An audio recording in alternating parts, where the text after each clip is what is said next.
पौधा के बहंगिया घाट चलब सुन धनिया।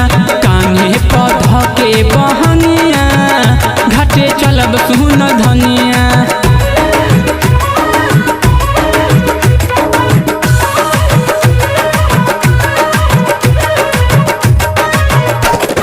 बबुआ के कोसी धूमधाम से भराई, नाचत गावत सभे घाटे ले जाई।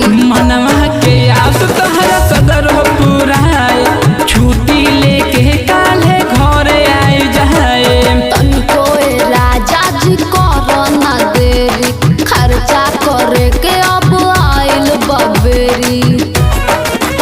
खुश होई है छठ महरनिया हो, महरनिया हो, महरनिया हो।